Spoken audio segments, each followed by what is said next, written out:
25. Mental health is real. Seek help, end the stigma. On the news this afternoon, Port Harcourt residents react as House of Representatives reject presidential rotation bill. Muslim cleric says lack of enforcement of open grazing law fueling farmer-herder conflict in River State. 4 dead as vehicle runs into pedestrians in River State. Navy destroys 9 illegal refining sites in River State. On the foreign scene, U.S. President Trump urges Syrian president to normalize Israel relations, deport foreign terrorists. I'm Ifechukwu Moyeli with the news. Now, Harcourt have shared mixed views on the House of Representatives' rejection of a constitutional amendment bill proposing the rotation of the offices of President and Vice President among Nigeria's 6 geopolitical zones. As you may know, during plenary on Tuesday, Deputy Minority Leader Aliyu Madaki argued that the Federal Character Commission already ensures fair representation and that rotation should remain a political, not constitutional arrangement. Reacting to this, some residents say they support the idea of rotation, saying it promotes fairness and national unity, while others say they believe leadership should be based on competence rather than regional origin.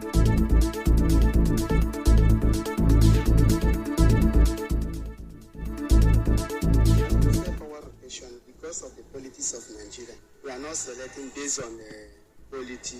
They are doing it based on regionalism, all this. So if you power rotate, if you come to this side, they develop this side. If you go to the other side, they develop that. From there, development is touching everywhere. You cannot give only one region to control everybody, understand? So maybe if this one is not working well, maybe these regions can work well. It doesn't matter who rules. Regardless of who rules, regardless of where they rotate the power, the problems still linger. Humans will still have problems. After all, people have clinged to this power for a number of years. Have we achieved anything as a country? No.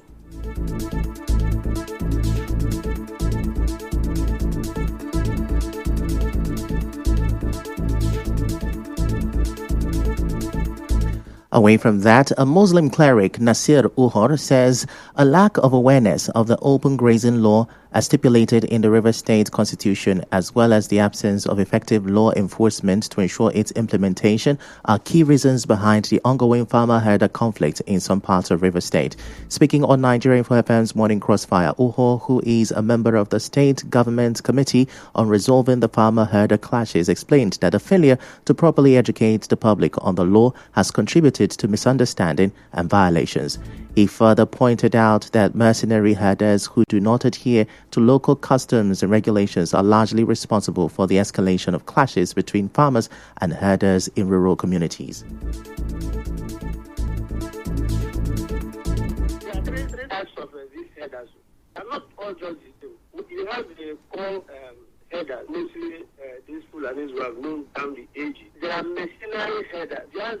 They are hired to just oversee and do their review. You can't hold on to them. They are nomadic. They are more nomadic than the normal, the traditional Fulani we know. And then they just move down. Who are contracted for a specific period and specific time. Uhor, while sharing the committee's recommendations aimed at promoting peace and finding sustainable solutions to the farmer-herder conflict, advocated for the establishment of a permanent agency to handle the crisis.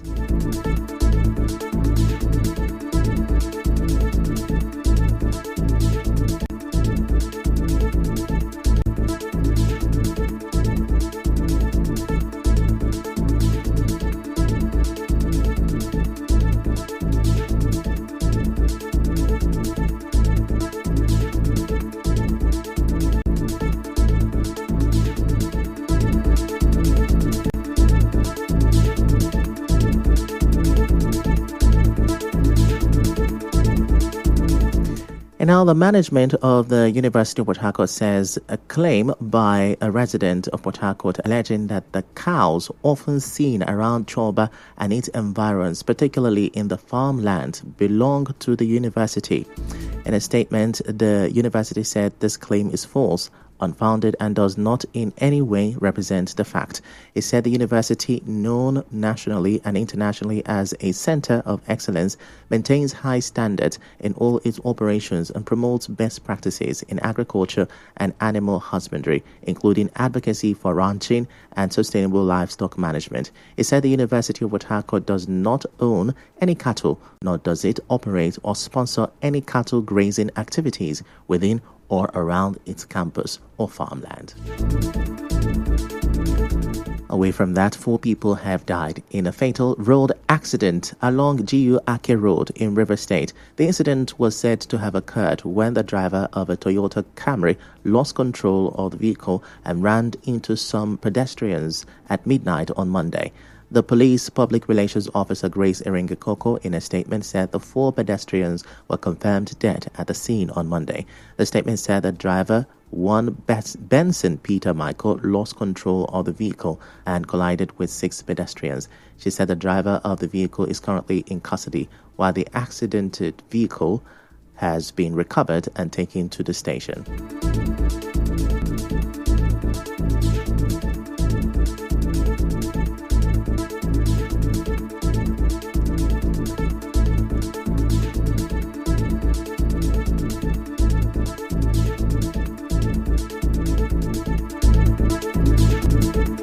Moving on, a stakeholder in Bonny Kingdom, Mr. Boma Waribo, has joined the call for the immediate and unconditional release of the 13 passengers abducted along the Isaka River last week. Speaking with our correspondent, Waribo described the incident as one too many, expressing concern that most of the victims are students.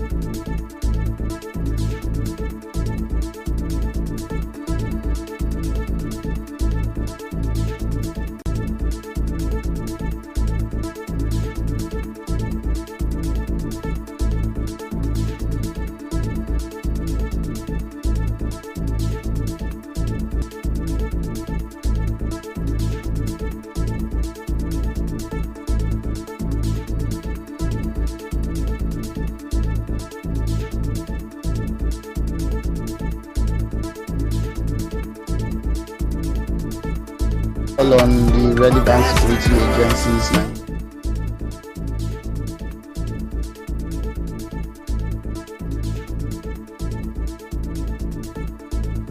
Want to call on the relevant security agencies, Nigerian Navy, the Marine Police, and the Army to collaborate towards fostering the quick release of these kidnapped victims. I must say that this is one too many. I really can't tell if those gumbos are effective. I don't know why this is continuing. Having the problem persisting after solution is provided is worrisome. So we in Bonny, we are worried. We can no longer travel with peace. Also speaking, the chairman of the Maritime Workers Union in River State, Mr. Israel Waribo Pepple, expressed hope that the visit of their national president to the River State Sole Administrator will lead to renewed efforts to tackle the growing security challenges on the waterways. President General of the Maritime Workers Union of Nigeria, Comrade Francis Bono, visited River State on Friday, just last Friday, to discuss the issue of the insecurity on our waterways. And I can tell you that the sole administrator received him very well, and they discussed extensively on how to safeguard the waterway in terms of logistics for the Marine Police. So to me, the meeting was fruitful, and we hope that maybe any moment from now it will start yielding results.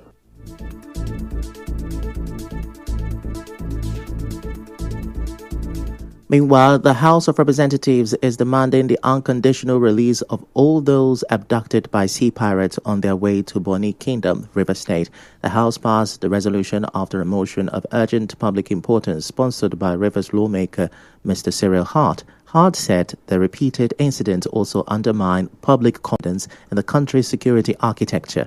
As you may know, the victims were abducted last Tuesday while traveling from Port Harcourt to Cawthorne Channel and Billy. The pirates also hijacked 2 passenger boats and made away with goods during the attack. In another development, operatives of the Nigerian Navy ship Pathfinder have destroyed 9 illegal refining sites housing 175,000 liters of stolen product in Oba, Ebemandoni local government area of River State. The commander, NNS Pathfinder Commodore Kajethan Anyaku, said this in a statement on Tuesday night. The Navy said the sites had 45 ovens, 30 reservoirs, and 75 dugout pits containing about 60,000 liters of suspected stolen crude oil, 80,000 liters of suspected illegally refined diesel, and 33,000 liters of kerosene. It said the destruction took place during an operation in the area on 12 May. It also said that the NNS Pathfinder's Tactical Riverine Assault Squadron team also uncovered 2 wellheads technically connected with pipes used by oil thieves to siphon crude oil to their camps. In other news, the Director General of the Nigeria Safety and Investigation Bureau, Alex Bade, says the U.S. National Transportation Safety Board shared the report of the helicopter crash that claimed the life of the former Group Chief Executive Officer of Access Holdings PLC, Herbert Wigwe, alongside his wife, son, and 3 others with the NSIB. Bade made this known in an interview with newsmen barely a week after the report of the NTSB cited pilot disorientation and a violation of flight protocols, especially the decision to proceed under visual flight rules in instrument meteorological conditions as key causes of the crash. When asked if Nigeria's accident investigators were satisfied with NTSB report, the NSIB boss said that the agency does not comment on accident reports as the report's essence was not to apportion blame but to improve safety across the sector. Elsewhere, police in Anambra State have rearrested one of the fleeing suspects allegedly involved in the kidnapping and gruesome murder of the late Justice Azuka. Azuka was a lawmaker representing Onitsha 1 constituency in the Anambra State House of Assembly. He was kidnapped by gunmen on 24th December 2024 while returning home at Ogwanapampa Road, inland town Onitsha. His body was later recovered on the Second Niger Bridge on 6 February. The spokesperson of Anambra State Police Command, Tochukwu Ikenga, confirmed the suspect's rearrest. Still to come, CBN launches BVN platform for Nigerians in diaspora. Stay with us.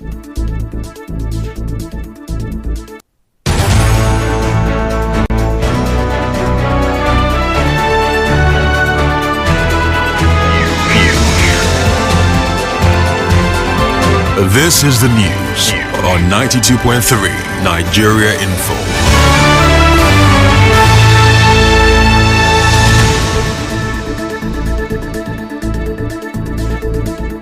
You're welcome back, and now the rest of the news. The youth president of Mpolurumibo, Mr. Chamberlain Ohonda, has renewed calls for the construction of a wider drainage system in the area. This is because of recurring flash floods in the area on rainy days. In an interview with our correspondent, Ohonda said an underground drainage system should be built on the Mpolurumibo section of the East-West Road and linked through normal drainages, which will empty at the Ntawoba Canal. The flood has a channel that will pass to the Bori Camp, FGC. There is a canal there. A suitable drainage system can be connected to that canal that will lead to Romola. In this Rimibo entirely, the issue of flood is really alarming. Most of the flood is not water coming from Polu because the rain will come from Romawolo down to Mpolu. From there, it does not have anywhere it will go. Then if it settles there, like 2, 3, 4 hours, you will not see the water. Meaning that there is a place where it passes, but there is no good drainage to channel it. So if the government come in, they can be able to trace and give it a good drainage system. Earlier, the secretary of the Obiwali unit of NURTW